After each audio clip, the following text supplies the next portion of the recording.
평창 깊은 산속 사람 그림자 하나 없는 폐가 노인은 그곳에 버려졌습니다. 하지만 어느 봄날 여기가 한도윤 씨 산장 맞습니까? 꿀벌 한 마리가 다가와 노인의 인생을 바꿔놓습니다. 72세 한도윤. 아내를 묻은 지 겨우 나흘째 되던 아침이었습니다. 초인종이 울렸습니다. 문 앞에는 자식 셋이 서 있었습니다. 그날 한도윤 씨는 집과 가족 그리고 이름까지 모두 잃었습니다. 자식들은 말했습니다.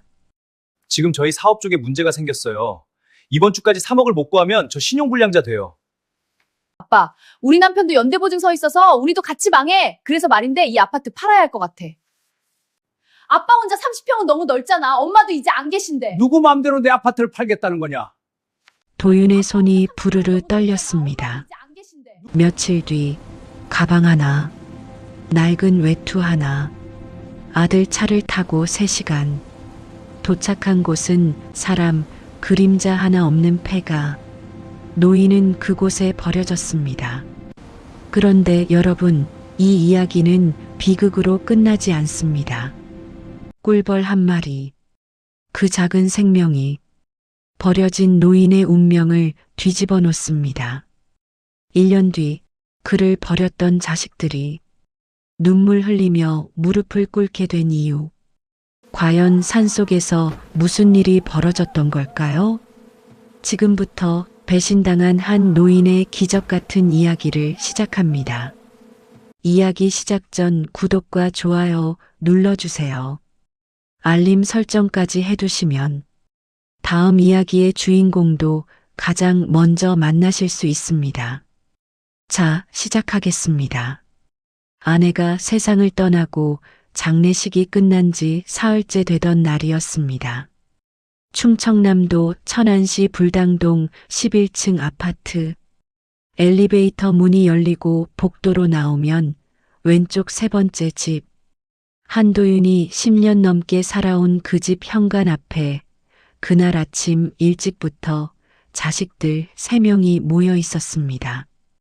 장남 민준, 장녀 민경, 막내 준서. 셋 다 검은 상복 차림이었습니다. 하지만 그 표정은 슬픔이 아니었습니다. 뭔가를 결심한 사람들의 표정이었습니다. 어머니를 땅에 묻고 돌아온 지 사흘밖에 되지 않은 시간이었습니다. 도윤은 그날 아침도 커피 한 잔을 끓였습니다. 아내 박순이가 마시던 방식 그대로였습니다.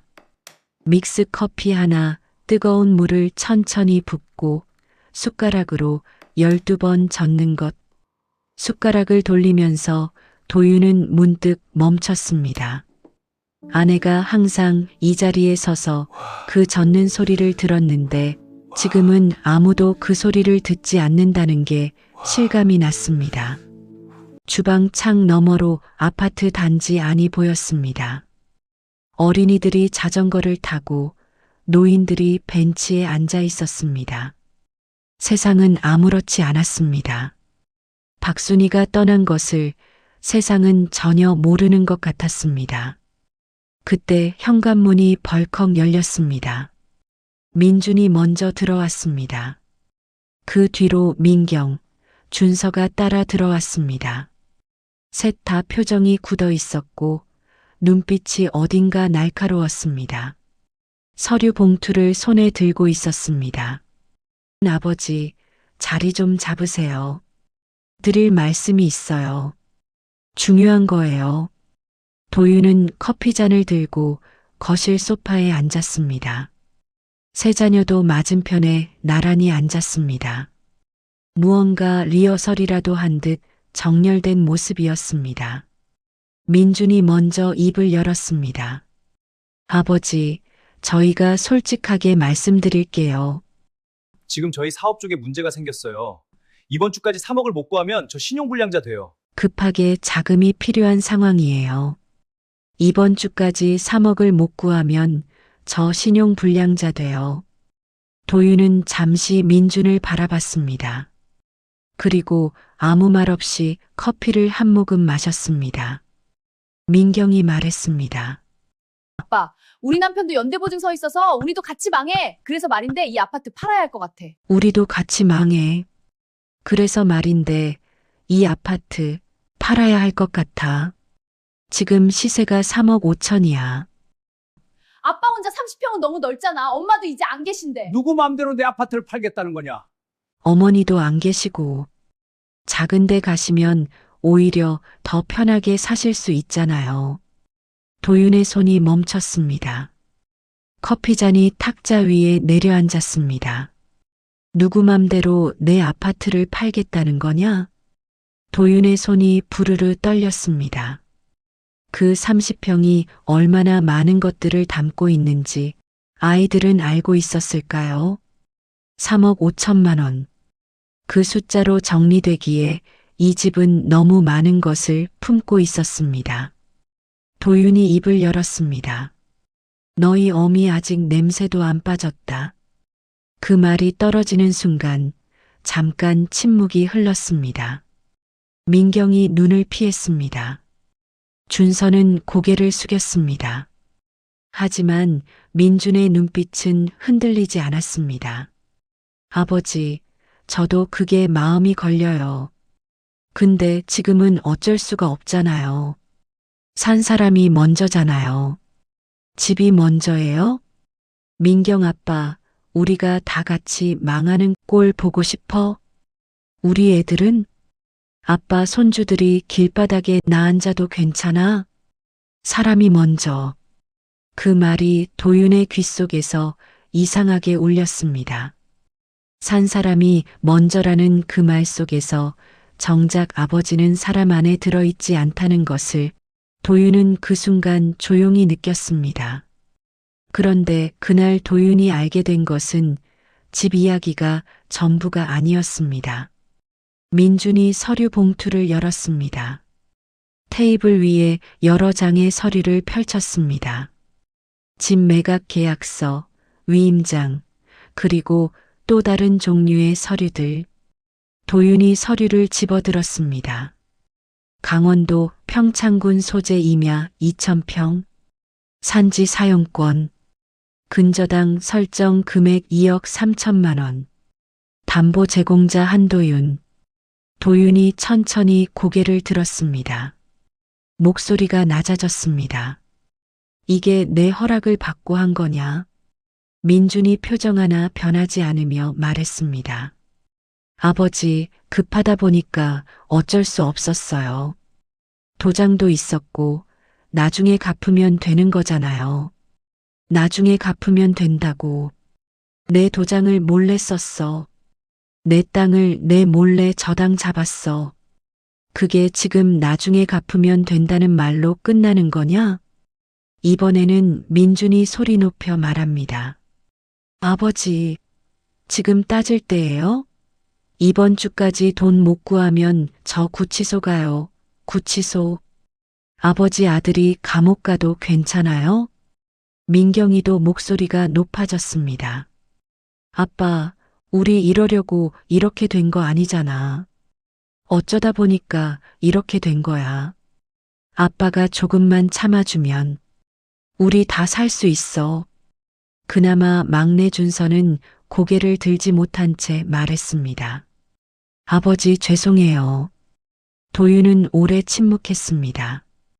그 침묵이 길수록 세 자녀의 눈빛은 더 초조하게 빛났습니다. 그 땅은 도윤이 30살이 넘어서부터 조금씩 모은 땅이었습니다.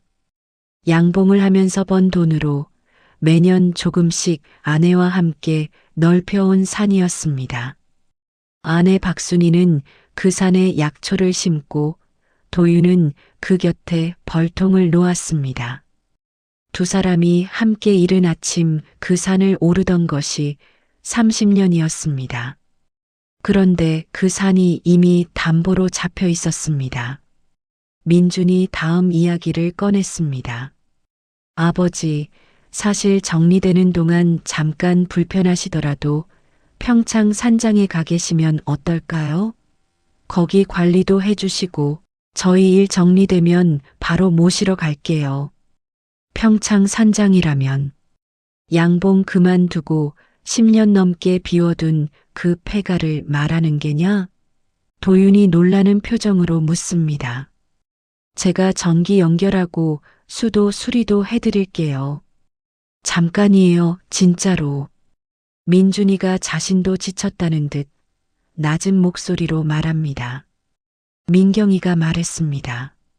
아빠, 거기 공기 좋잖아. 어머니 돌아가시고 기분 전환도 하고 우리 일만 정리되면 바로 갈게. 약속해? 그게 한 달이냐? 두 달이냐? 도윤이 되물었습니다. 한 달이지, 길어봤자. 두 달이야. 민경이 자신 없는 목소리로 대답했습니다. 준서는 아무 말도 하지 않았습니다. 도윤은 세 자녀를 천천히 바라봤습니다. 장남 41세, 장녀 38세, 막내 35세.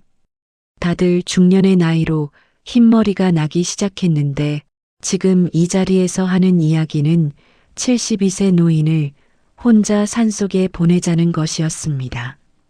세 자녀의 기세에 도윤은 힘이 빠졌습니다. 알았다. 그 한마디가 전부였습니다. 항의도 없었고 눈물도 없었습니다. 그냥 조용히 일어나서 안방으로 들어갔습니다. 폐가로 버려지기 전날 밤 사건이 하나 더 있었습니다. 외출을 하고 돌아온 도윤이 현관 비밀번호를 눌렀습니다. 비, 틀렸습니다. 다시 눌렀습니다. 또 틀렸습니다. 비밀번호가 바뀌어 있었습니다. 잠시 후 민준이 안에서 나왔습니다. 손에는 여행 가방 하나가 들려 있었습니다. 민준이 조금 당황한 듯 말했습니다. 아, 아버지. 부동산에서 새 입주자가 급하게 들어와야 한다고 해서요. 지금 집을 보고 있어요. 짐은 다 정리해뒀어요. 도윤이 물었습니다. 지금 당장? 민준이 말을 가로막으며 빠르게 대답했습니다. 네네, 빠를수록 좋다고 해서요. 아버지 옷이랑 세면도구는 다 넣어드렸어요. 순이 옷은? 순이 물건은? 민준이 잠시 말이 없더니 단호하게 말합니다. 정리했어요. 그 두 글자가 비수처럼 박혔습니다. 아내의 옷이 아직 옷장에 걸려 있었습니다. 아내가 쓰던 로션이 아직 화장대 위에 있었습니다. 두 사람이 30년을 살아온 집안에 아직 아무것도 정리되지 않은 채로 남아 있었습니다. 하지만 도윤은 들어갈 수 없었습니다. 도윤이 부탁하듯이 말했습니다. 들어가서 순이 사진만 하나 가져오게 해줘라. 매수인이 이미 집에 들어와 있어서요. 민준이 다급하게 말했습니다. 아버지, 사진은 제가 나중에 가져다 드릴게요. 민준아. 또다시 민준이 도윤의 말을 가로막습니다. 아버지, 일단 저희 집으로 가세요. 내일 아침 일찍 제가 모셔다 드릴게요. 그는 가방을 아버지 손에 쥐어줬습니다. 그리고 문을 닫았습니다. 쿵. 아내와 함께 10년 넘게 살아온 집이 그렇게 닫혔습니다. 72세 한도윤은 그 복도에서 비로소 아버지가 아닌 존재가 되었습니다. 손에 쥔 여행 가방은 작았습니다. 아내와 함께한 40여 년을 담기엔 너무 작은 가방이었습니다. 이튿날 아침 민준의 차에 올랐습니다. 뒷자리에 앉았습니다. 차창 밖으로 10여 년을 살아온 불당동 골목이 지나갔습니다. 슈퍼마켓, 세탁소, 작은 분식집, 약국. 아내와 함께 수백 번 걸어다니던 그 길이 뒤로 흘러갔습니다. 도윤은 뒤를 돌아보지 않았습니다. 차는 2시간을 달렸습니다. 천안에서 경기도로, 경기도에서 강원도로, 국도를 벗어나 산길로 접어든 순간부터 도로는 좁아졌고 가드레일 너머로 산이 가팔라졌습니다. 가을 끝자락의 강원도 11월 중순, 해발 800m가 가까운 산길은 이미 바람이 달랐습니다. 가는 내내 민주는 말이 없었습니다. 도윤도 말을 걸지 않았습니다. 라디오에서 흘러나오는 주식 시황 뉴스만이 차 안을 채웠습니다. 어딘가 어색하고 어딘가 냉랭한 그 침묵이 2시간 내내 이어졌습니다. 비포장 산길로 들어선 지 30분쯤 됐을 때 민준이 차를 세웠습니다. 낡은 건물이 보였습니다. 한때 양봉관리동으로 썼던 그 건물. 오래전 도윤이 직접 손으로 지었던 곳이었습니다. 하지만 수년간 사람이 살지 않아 지붕 한쪽에 이끼가 두껍게 올라앉아 있었고 마당 전체를 자풀이 무릎 높이까지 덮고 있었습니다. 외벽에 흙 미장이 여기저기 떨어져 나가 벽돌이 드러났고 창문 하나는 유리가 깨진 채 합판으로 막혀 있었습니다. 도윤이 차에서 내렸습니다. 민준도 내렸습니다. 두 사람은 잠시 그 건물을 바라봤습니다. 여기서 살라는 거냐? 도윤이 물었습니다. 잠깐이에요, 아버지. 제가 한전에 연락해서 전기 연결하고 수도도 수리 불러드릴게요. 금방 고쳐져요. 지금은 전기도 없고 수도도 없다는 거잖아. 일주일이면 돼요. 도윤이 문을 열었습니다. 곰팡이 냄새가 훅 밀려왔습니다. 습기와 먼지와 세월이 뒤엉킨 냄새. 도윤이 천천히 안으로 들어섰습니다. 전등 스위치를 올렸습니다. 불이 들어오지 않았습니다. 수도를 틀었습니다. 녹물이 잠깐 흘러나오다가 뚝 끊겼습니다. 보일러 스위치를 눌렀습니다. 아무 반응이 없었습니다. 민준아, 여기서 사람이 겨울을 나란 말이냐? 강원도 12월이 어떤지 알잖아. 민준이 짜증 섞인 목소리로 힘주어 말했습니다. 아버지, 제가 다 해결해 드린다니까요. 잠깐만 참으시면 돼요. 저도 지금 정신이 없어서요. 읍내가 얼마나 되냐? 한 20분이요. 걸어서? 민준이 대답하지 않았습니다. 아버지, 저 이만 가야 해요. 오늘 채권자 미팅이 있어서요. 다음 주에 다시 올게요.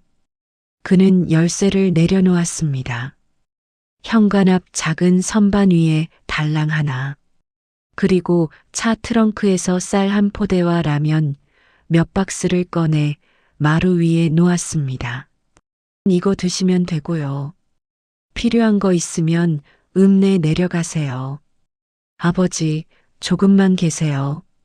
제가 다음 주에 꼭 다시 올게요. 민준아. 도윤이 민준을 불렀습니다. 네. 잘 가라. 운전 조심히 해라. 민준이 불안한 표정으로 아버지를 바라보았습니다. 그러더니 급하게 차에 올라탑니다. 차 문이 닫혔습니다. 엔진 소리가 났습니다. 그 소리가 산길 저편으로 멀어졌습니다. 자갈 밟는 소리, 배기음, 그러다 아무 소리도 나지 않았습니다. 도윤은 마루에 앉았습니다. 가방을 옆에 내려놓고 두 손을 무릎 위에 올려놓고 오래 있었습니다. 휴대전화를 꺼냈습니다. 화면에는 이렇게 떠 있었습니다. 통화권 이탈 지역. 그는 그 화면을 한참 바라보다가 조용히 중얼거렸습니다. 내가 죽어도 모를지도 모르겠구나. 슬픔과 두려움이 한꺼번에 몰려왔습니다. 당신이 죽어도 아무도 모를 수 있다는 것. 그 산속에 혼자 있으면 그것이 가능하다는 것. 밖에서 바람이 건물을 때렸습니다. 합판으로 막힌 창틈으로 찬 바람이 새어 들어왔습니다. 첫날 밤은 그렇게 시작됐습니다. 창고를 뒤졌습니다. 낡은 담요 하나를 찾았습니다. 장작이 조금 있었습니다. 오래된 군불 아궁이 앞에서 불을 피웠습니다. 처음에는 습기 먹은 장작이 잘 붙지 않았습니다. 오래된 신문지를 찾아 구겨 넣고 나뭇가지를 모아 올리고 겨우 불이 붙었을 때 도윤은 그 앞에 쭈그려 앉아 손을 녹였습니다. 그 불빛 앞에서 그는 아내를 생각했습니다. 박순이. 그 이름을 한 번 입 밖으로 내뱉었더니 눈물이 날 것 같아서 도윤은 입을 꾹 닫았습니다. 일주일이 지났습니다. 민준에게서 연락이 없었습니다. 열흘이 지났습니다. 그 사이 날이 더 추워졌습니다. 12월이 됐습니다. 수도관이 완전히 얼어버렸습니다. 아무리 틀어도 물이 나오지 않았습니다. 도윤은 밖에 나가 눈을 모았습니다. 솥에 가득 담아 불 위에 올렸습니다. 눈이 녹아 물이 됐습니다. 그 물을 마셨습니다. 72세 노인은 눈 녹은 물을 마시며 겨울을 버텼습니다. 그리고 산으로 올랐습니다. 이 산에서 자라는 것들을 기억했습니다. 어릴 때부터 산에서 살다시피 한 사람이었습니다.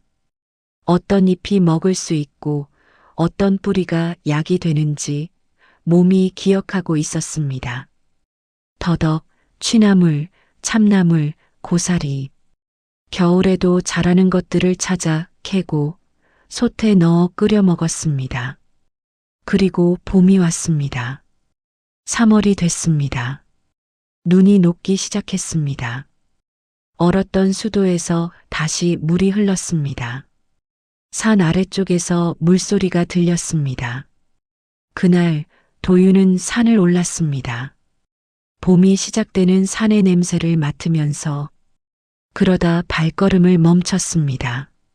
소리가 들렸습니다. 웅웅웅. 꿀벌 소리였습니다. 바위 틈을 보았습니다. 야생 꿀벌들이 집을 짓고 있었습니다. 이 산 어딘가에 보통 꿀벌이 살기 어려운 이 산 속에 야생 벌들이 군락을 이루고 있었습니다. 도윤은 한참 그 벌들을 바라봤습니다. 그리고 조금 더 둘러봤습니다. 이 산에는 약용 식물들이 유난히 많았습니다. 더덕, 오미자, 산삼 비슷한 것들, 이름 모를 야생화들. 일반 꿀벌들이 먹는 아카시아나 유채꽃과는 다른 꽃들. 그 꽃들에서 나오는 꿀은 일반 꿀과 다를 것이었습니다. 도윤은 생각했습니다. 여긴 꽃이 다르구나. 평생 벌을 키워온 사람의 감각이 그 산에서 처음으로 깨어났습니다. 자식들에게 버림받은 산에서 도윤은 혼자 다시 시작하고 있었습니다. 도윤은 그날부터 달라졌습니다.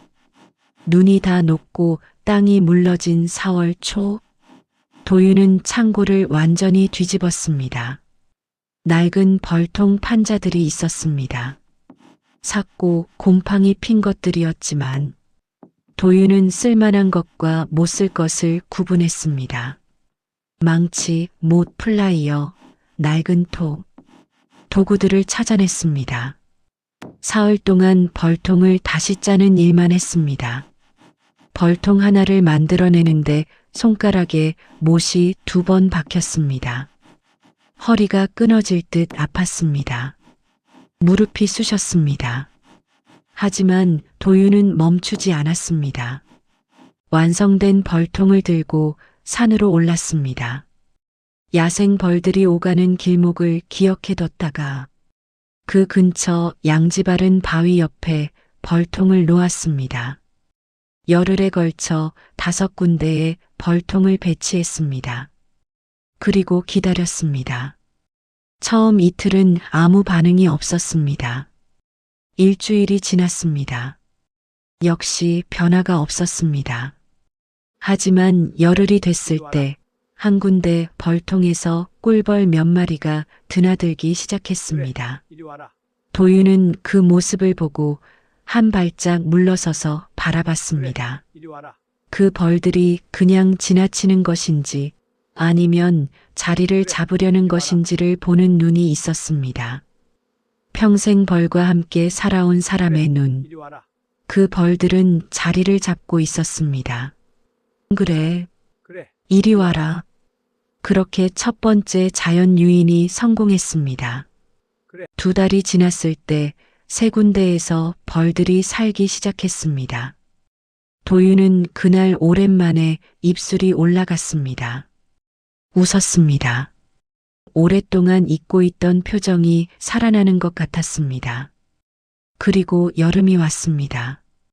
7월이 됐을 때 첫 채밀을 했습니다. 낡은 채밀기를 찾아냈습니다. 녹이 슬어 있었지만 돌아갔습니다. 벌집을 꺼내 채밀기에 넣고 돌렸습니다. 꿀이 흘러내렸습니다. 그런데 도윤의 손이 멈췄습니다. 색깔이 달랐습니다. 일반 아카시아 꿀은 맑고 옅은 황색입니다. 밤꿀은 그보다 조금 더 어둡습니다. 그런데 지금 흘러내리는 이 꿀은 짙은 황갈색이었습니다. 마치 오래 숙성된 전통장처럼 빛에 비추면 그 안에서 호박빛이 돌았습니다. 향을 맡았습니다. 달콤하면서도 쌉쌀했습니다. 오미자 향이 났습니다. 더덕 향이 났습니다. 그리고 도윤이 살면서 한 번도 맡아보지 못한 어떤 깊고 복잡한 향이 났습니다. 이건 그냥 꿀이 아닌데. 70평생 양봉을 해온 사람의 직감이었습니다. 이 꿀은 특별하다. 그냥 팔면 안 된다. 이걸로 무언가를 만들어야 한다. 그 순간 아내가 생각났습니다. 아내 박순이는 살아생전 식초를 담갔습니다. 현미식초, 감식초, 그리고 매에 꿀을 넣어 발효시킨 꿀 식초. 아내가 담근 꿀 식초는 위장이 좋지 않은 도윤에게 매일 아침 한 숟가락씩 먹이던 것이었습니다. 그 방법을 도윤은 곁에서 수십 년을 봐왔습니다. 꿀 발효 식초를 만들려면 먼저 꿀을 물에 희석시킵니다. 그리고 자연 발효를 시킵니다. 온도가 중요합니다. 너무 뜨거워도 너무 차가워도 안 됩니다. 그리고 무엇보다 시간이 필요합니다. 최소 40일, 제대로 하려면 60일에서 90일.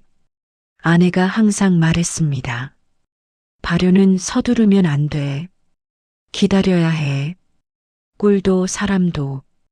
그 말이 이제는 다르게 들렸습니다. 도윤은 창고에서 오래된 항아리 3개를 꺼냈습니다. 그리고 아내에게 배운 방식대로 꿀을 담고 물을 맞췄습니다. 첫 번째는 온도 조절을 잘못해서 곰팡이가 폈습니다. 두 번째는 발효가 너무 빨리 진행돼서 맛이 너무 쉬워졌습니다. 하지만 세 번째에는 달랐습니다. 40일이 지났을 때 항아리 안에서 부글부글 거품이 올라왔습니다. 살아있다는 신호였습니다. 그리고 60일째 되던 날 뚜껑을 열었을 때 올라오는 향이 도윤의 눈물샘을 건드렸습니다. 아내의 손맛이 거기에 있었습니다. 달콤하고 시큼하고 깊은 향. 박순이의 부엌에서 맡던 그 향. 매일 아침 그 식초를 한 숟가락씩 먹이며 아내가 하던 말. 오늘도 한 숟가락. 위 좀 챙기세요. 도윤은 한참 그 자리에 앉아 있었습니다. 그리고 조용히 말했습니다. 됐어, 순이야. 됐어. 눈물이 흘렀습니다. 도윤은 오랫동안 그 항아리 앞에서 울었습니다. 아내가 떠난 뒤 처음으로 제대로 울었습니다. 그리고 그 눈물이 마른 뒤 도윤은 다시 일어섰습니다. 작은 유리병들을 구했습니다. 산 아래 읍내 유리병 파는 곳에 걸어서 내려가서 구해왔습니다. 거기에 식초를 담았습니다. 라벨은 없었습니다. 그냥 흰 종이에 볼펜으로 써붙였습니다. 산꽃 벌꿀 발효 식초. 평창 읍내 5일장이 서는 날이었습니다. 도윤은 병 5개를 가방에 담아 내려갔습니다.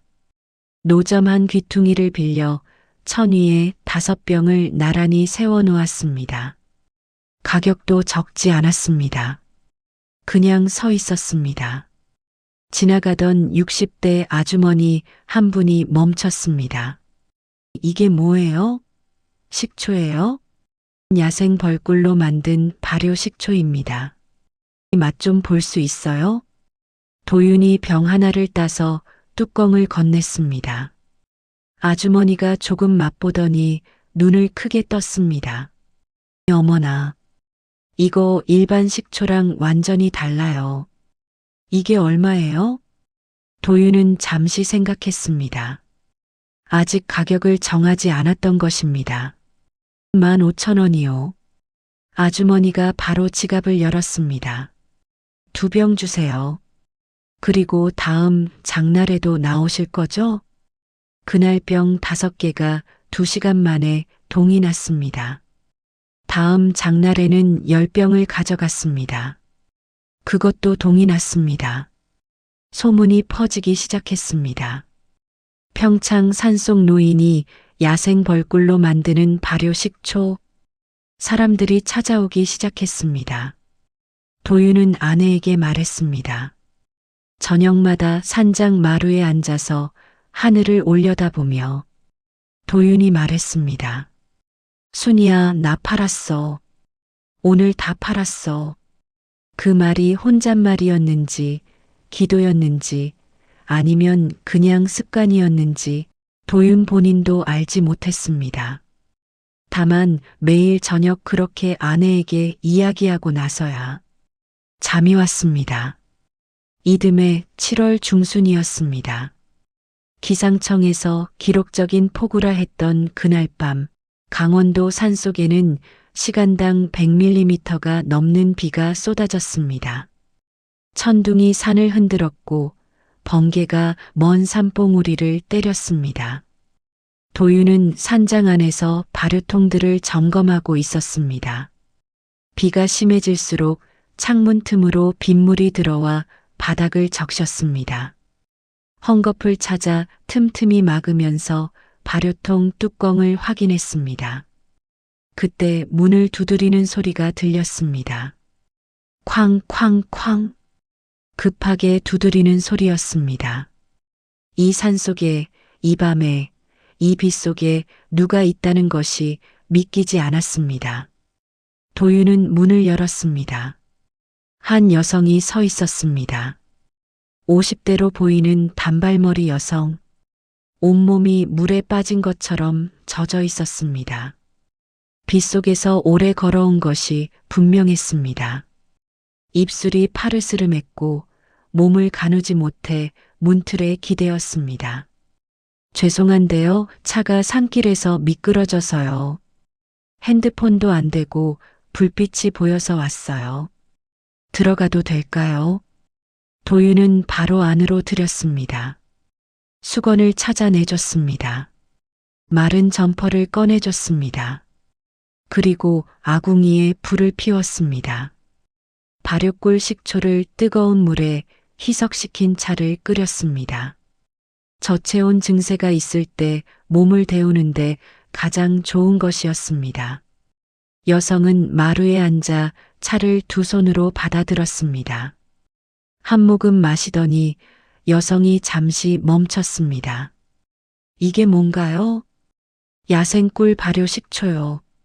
몸 덮이는데 좋소. 도윤이 무뚝뚝하게 대답했습니다. 여성은 조용히 차를 다 마셨습니다. 그리고 담요를 두르고 깊은 잠에 빠졌습니다. 도윤은 빗소리를 들으며 밤을 새웠습니다. 모르는 사람이었지만 이 밤 이 산속에 혼자 내보낼 수는 없었습니다. 이튿날 아침 비가 그치고 햇살이 들어왔습니다. 여성이 눈을 떴습니다. 도윤이 아침 죽을 끓여내왔습니다. 잡곡에 더덕과 약초를 넣어 끓인 죽이었습니다. 여성은 숟가락을 들다가 탁자 위에 놓인 식초병을 보았습니다. 뚜껑을 열어 향을 맡았습니다. 그러더니 일어나 앉아서 도윤을 바라봤습니다. 어르신, 이거 직접 만드신 거예요? 그렇소. 여기서요? 이 산에서? 여성의 눈이 동그래졌습니다. 그렇소. 여성이 잠시 향을 다시 맡더니 조용히 말했습니다. 이건 상품이 아니라 작품이에요. 도윤은 그 말을 이해하지 못했습니다. 상품이 아니라 작품이라는 것이 무슨 뜻인지. 여성이 손을 내밀었습니다. 저 윤세라예요. IT 바이오 기업 대표를 하고 있어요. 도윤은 짧게 답했습니다. 한도윤이요. 두 사람은 그날 오후 내내 이야기했습니다. 도윤이 왜 이 산속에 있게 됐는지는 묻지 않았습니다. 세라 씨는 이 식초가 왜 특별한지를 이야기했습니다. 일반 꿀 식초와 이 야생 산꼭꿀 식초의 차이를 설명했습니다. 원료가 다르면 발효산물이 달라지고 발효산물이 다르면 기능이 달라진다고. 어르신, 이 배합은 시중에 없어요. 제가 20년 이 분야를 했는데 이 향과 이 발효도는 제가 본 적이 없어요. 그냥 죽은 아내가 하던 방식대로 만든 거요. 세라가 잠시 침묵했습니다. 그리고 말했습니다. 그게 바로 진짜인 이유예요. 그 말이 도윤의 마음에 오래 남았습니다. 한 달 뒤 늦은 오후의 공기는 아직 차가웠습니다. 마당 한쪽에는 오래된 벌통들이 가지런히 놓여 있었습니다. 허름한 작업복을 입은 도윤은 장갑 낀 손으로 벌통 뚜껑을 조심스럽게 닫고 있었습니다. 굽은 허리, 거칠게 갈라진 손등, 햇볕에 그을린 얼굴. 그가 이 산에서 보낸 세월이 고스란히 새겨져 있었습니다. 그때였습니다. 멀리서 낮게 울리는 기계음이 산을 타고 올라왔습니다. 두두두두두. 처음엔 천둥인 줄 알았습니다. 도윤은 고개를 들어 하늘을 바라봤습니다. 놀랍게도 짙은 구름 사이로 헬기 하나가 빠르게 다가오고 있었습니다. 프로펠러가 일으키는 강풍이 산장의 지붕을 흔들고 마른 나뭇잎들이 사방으로 날아갔습니다. 노인은 모자를 눌렀으며 한 발 뒤로 물러섰습니다. 헬기는 좁은 공터를 향해 천천히 내려오더니 마침내 헬기의 바퀴가 땅에 닿았습니다. 그때 검은 기체 옆문이 부드럽게 열렸습니다. 도윤의 눈이 가늘어졌습니다. 검은 구두 한 켤레가 모습을 드러냈습니다. 이어서 길게 뻗은 다리, 고급스러운 베이지색 코트 자락이 바람에 흩날렸습니다. 그녀는 천천히 헬기에서 내려섰습니다. 50대라고는 믿기지 않을 만큼 세련된 분위기, 단정하게 정리된 단발머리, 절제된 메이크업, 목에는 은은하게 빛나는 실크 스카프가 둘러져 있었습니다. 마치 도시의 고급 빌딩에서 바로 걸어 나온 듯한 모습이었습니다. 여자는 선글라스를 벗으며 주변을 둘러보았습니다. 낡은 산장, 벌통들, 그리고 그 앞에 서 있는 도윤. 여자는 천천히 노인 쪽으로 걸어왔습니다. 여기가 한도윤 씨 산장 맞습니까? 헬기 소음 때문에 여자는 카랑카랑하게 큰 소리로 말했습니다. 도윤의 심장이 아주 오랜만에 크게 한번 뛰었습니다. 윤세라가 다시 산을 찾아온 것이었습니다. 이번에는 맑은 날이었고 혼자가 아니었습니다. 식품연구소 소장과 변리사 한 명을 데려왔습니다. 셋은 산장 안팎을 꼼꼼히 살폈습니다. 식초 항아리를 열어보고 벌통을 점검하고 산 중턱의 꽃과 약초를 채취해서 봉투에 담았습니다. 저녁이 됐을 때 세라가 말했습니다. 어르신, 특허 내겠습니다. 이 발효 방식, 이 원료 배합, 그리고 브랜드화 하겠습니다. 전국 유통망은 제가 책임지겠습니다. 도윤은 잠시 생각했습니다. 그리고 말했습니다.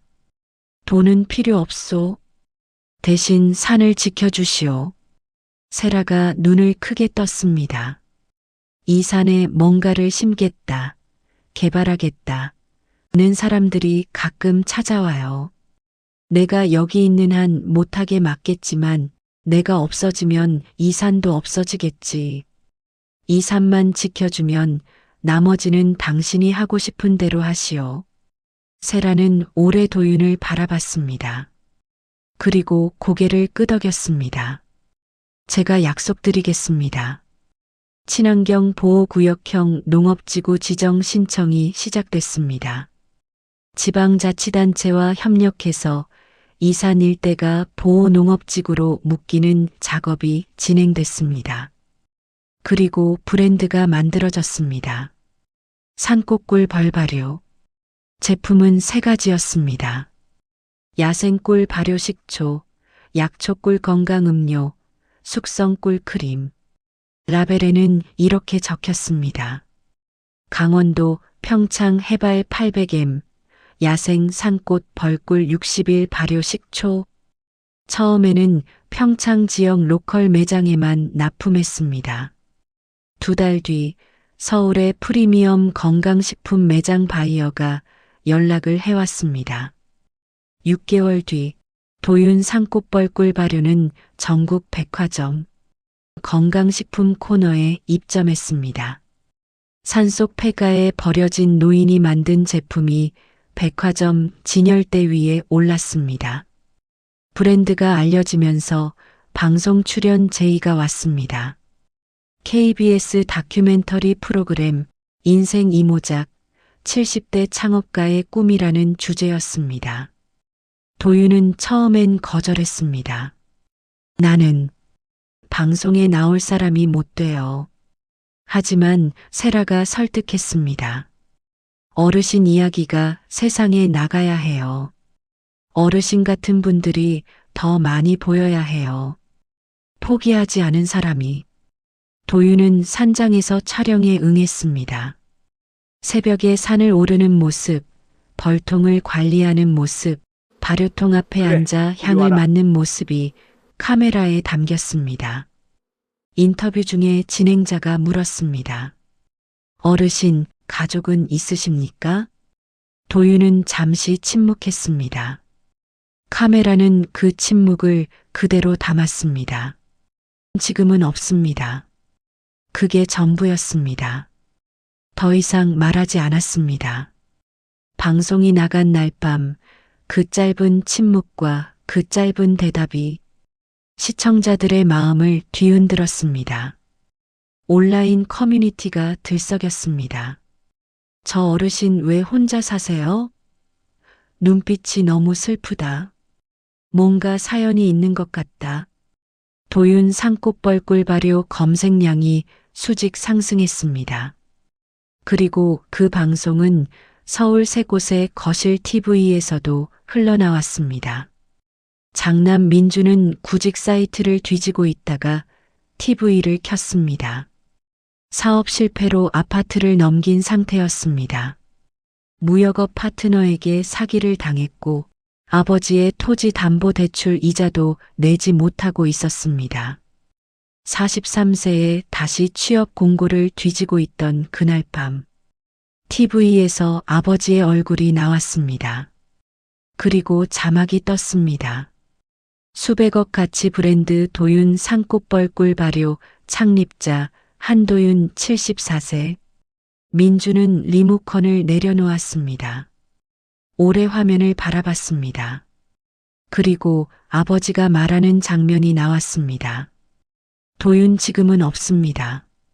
가족이 있냐는 질문에 민주는 그 순간 이마를 손으로 감쌌습니다. 민경도 그날 방송을 봤습니다. 편의점 야간 알바가 끝나고 새벽에 집에 들어오다가 남편이 틀어놓은 TV에서 아버지 얼굴을 봤습니다. 현관에서 신발도 벗지 않은 채 서서 봤습니다. 준서는 친구 집에서 술을 마시다가 봤습니다. 친구가 말했습니다. 야, 이 어르신 엄청나다. 74세에 저걸 혼자 다 만들었다고? 가족도 없다고 하는데 진짜 대단하다. 준서는 아무 말도 하지 못했습니다. 그날 밤 세 남매는 각자의 자리에서 무너졌습니다. 방송이 나간 지 열흘쯤 지난 오후였습니다. 맑은 가을날이었습니다. 도윤은 마당에서 양봉 작업복을 입고 벌통을 점검하고 있었습니다.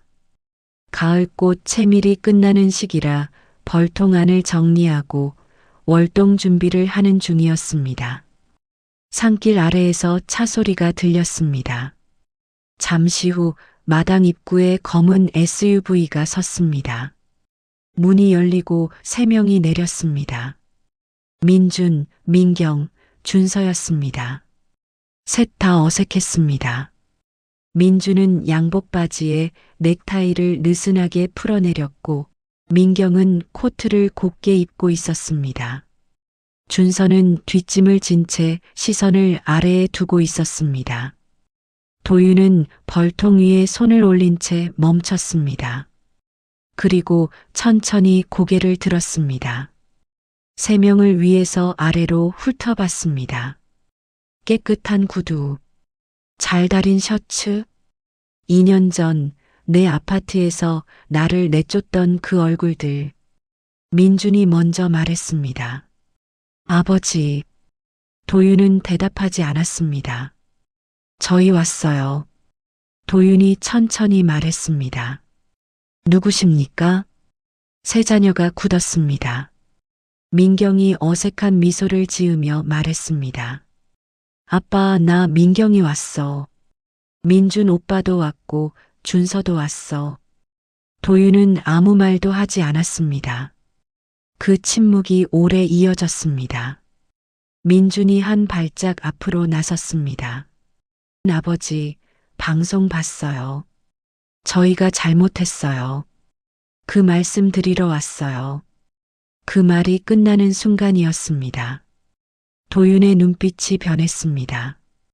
평소에 조용하고 무심한 눈빛이 아니었습니다.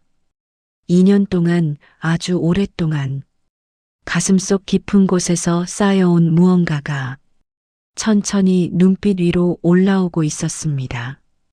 도윤은 아무 말도 하지 않았습니다. 도윤은 등을 돌렸습니다. 마당 끝 창고 옆에 세워둔 낡은 벌통 쪽으로 걸어갔습니다. 이미 사용을 멈춘 예비 벌통이었습니다.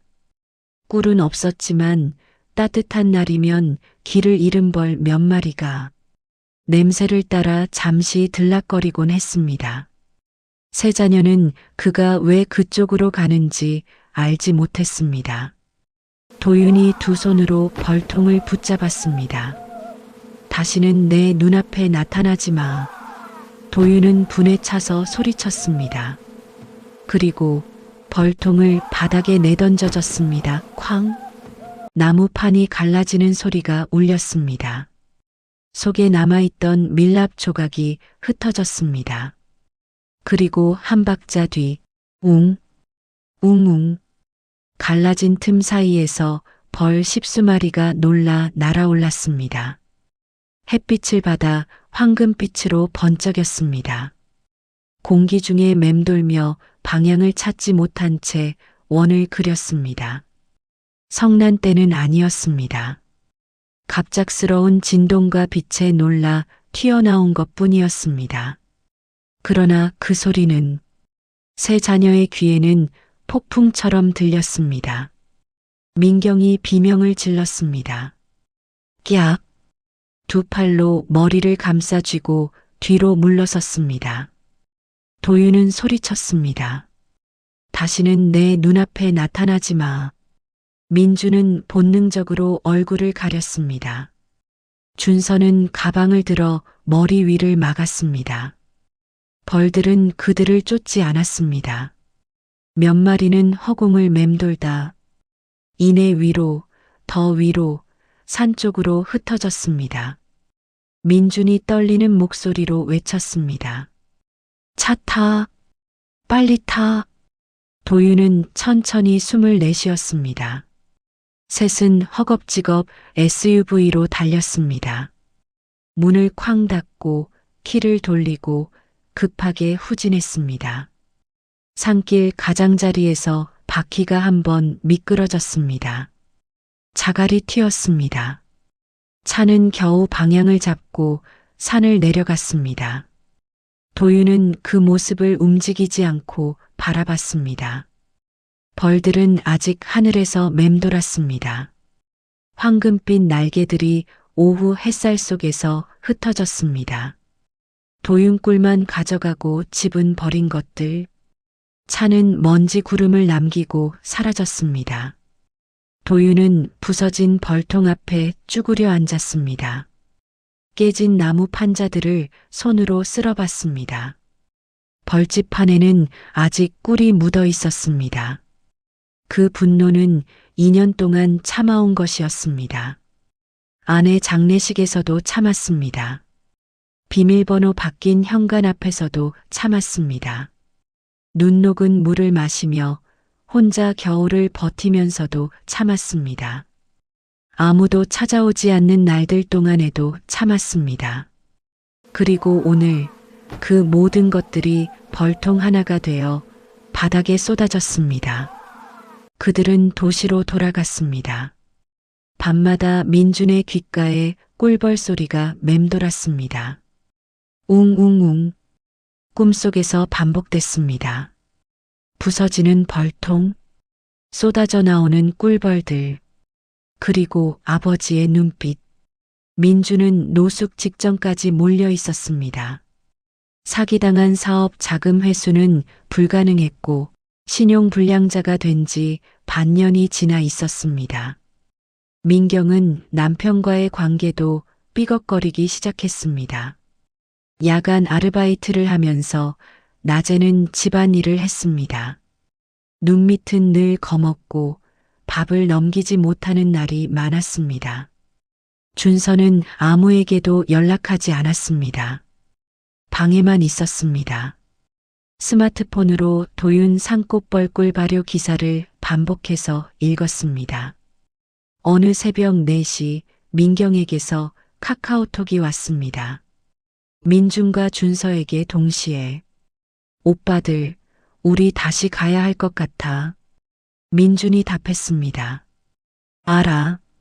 근데 이번에도 아버지가 받아주지 않으면 어떻게 하지? 어느 날 민준이 말했습니다. 우린 꿀벌만도 못하다.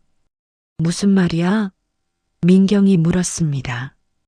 벌은 쫓겨나도 다시 집을 짓잖아.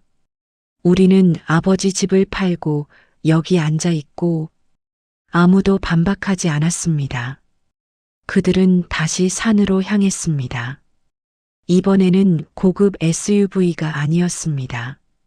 낡은 중고 경차였습니다. 정장도 아니었습니다. 청바지에 작업복 점퍼를 입었습니다. 트렁크에는 쌀 한 포대, 된장 한 통, 도윤이 좋아하던 약과 한 봉지가 있었습니다.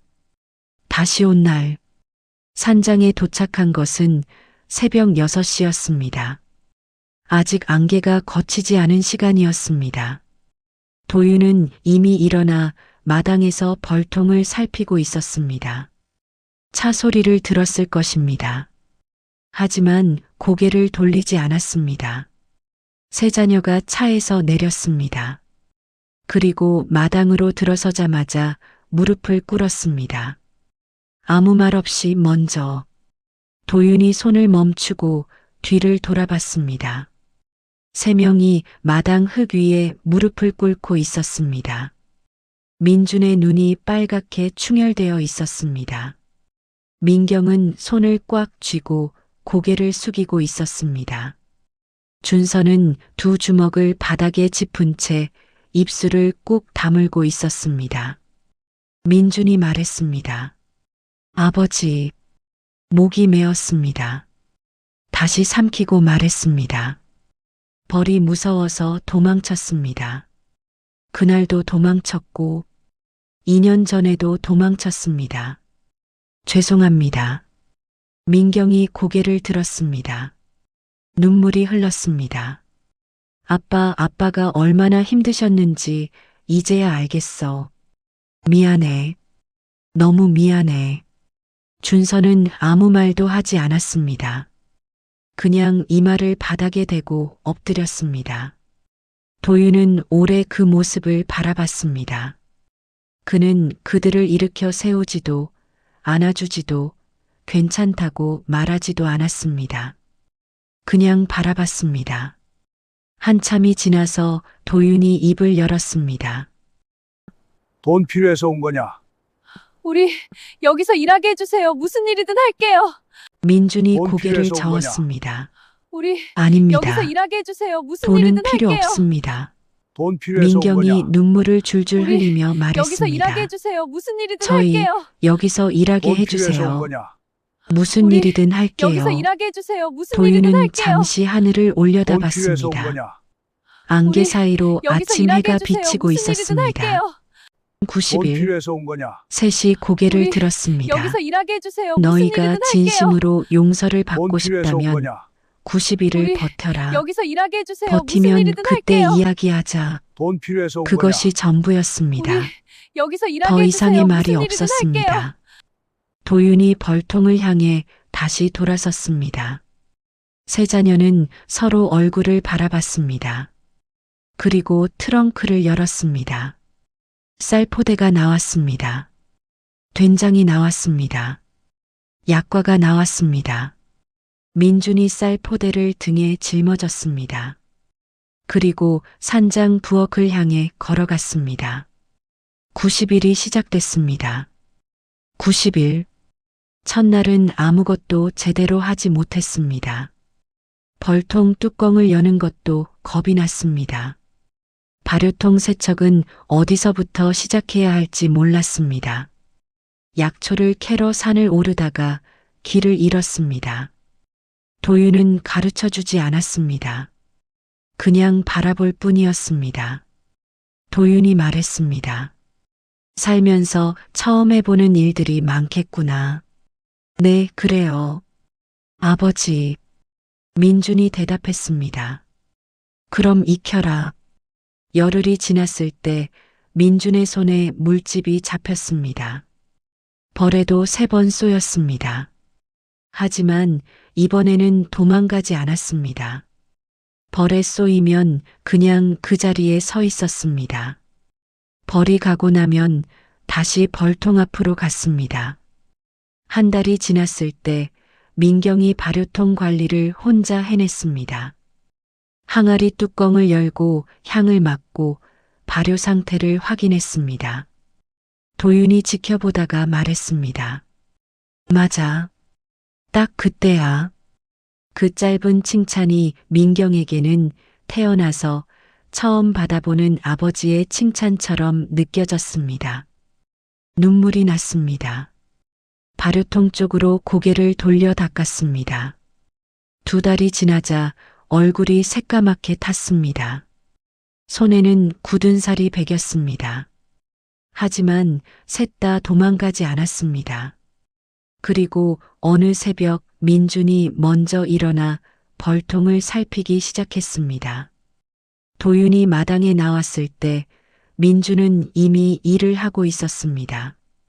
아버지, 오늘은 제가 모두 알아서 하겠습니다. 도윤은 아무 말도 하지 않았습니다. 그냥 마당 평상에 앉았습니다. 그리고 아들이 일하는 것을 오랫동안 바라봤습니다. 90일이 됐을 때 도윤은 탁자에 서류를 꺼냈습니다. 그리고 펜을 내밀었습니다. 도윤 공동 제품이다. 라벨을 보여줬습니다. 도윤 산꽃벌 꿀발효, 한도윤, 한민준, 한민경, 한준서. 네 사람의 이름이 함께 적혀 있었습니다. 민경이 손으로 입을 막았습니다. 민주는 눈을 잠시 감았다가 떴습니다. 준서는 고개를 숙였습니다. 돈이 아직 필요하냐? 도윤이 자식들에게 물었습니다. 민준 여기서 양봉을 배우고 싶습니다. 도윤은 하늘을 올려다봤습니다. 황금빛 벌들이 꽃 사이를 날고 있었습니다. 그 아래 자식들이 땀을 닦으며 벌통을 옮기고 있었습니다. 도윤 사람은 벌과 같아. 꿀만 빼앗으면 도망가고 함께 집을 지으면 돌아온다. 그로부터 오늘은 날씨가 1년이 좋네. 지났습니다. 이 꿀을 채울 산장은 거야. 달라졌습니다. 지붕이 새로 올라갔습니다. 마당이 정돈됐습니다. 벌통은 2배로 늘었습니다. 발효동 옆에 새 숙성 창고가 들어섰습니다. 그리고 산장 입구에 작은 간판이 생겼습니다. 도윤 산꽃꿀 벌발효 체험 농장. 주말이면 도시에서 사람들이 찾아왔습니다. 벌통을 직접 보고 채미를 경험하고 발효 식초 만드는 과정을 배웠습니다. 민주는 체험 프로그램을 운영하는 일을 맡았습니다. 민경은 온라인 판매와 고객 응대를 맡았습니다. 준서는 새벽마다 약초를 캐고 벌통을 관리했습니다. 그리고 도윤은 새벽 5시면 일어나 산을 올랐습니다. 어느 봄날 아침, 도윤이 산 정상 가까운 바위에 앉아 있었습니다. 멀리 평창의 들판이 보였습니다.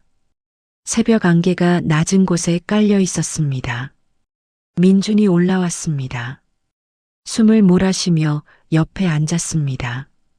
아버지, 여기 매일 오세요? 응. 여기 오면 뭐 하세요? 도윤이 잠시 생각하더니 말했습니다. 순이한테 이야기하지. 민주는 아무 말도 하지 않았습니다. 그냥 아버지 옆에 앉아 같은 방향을 바라봤습니다. 한참이 지나 민준이 말했습니다. 아버지, 저도 어머니한테 할 말이 있어요. 어머니 장례 때 상복도 벗기 전에 그랬잖아요. 아버지한테 서류 내밀고. 저도 그게 제일 죄송스러운 것 같아요.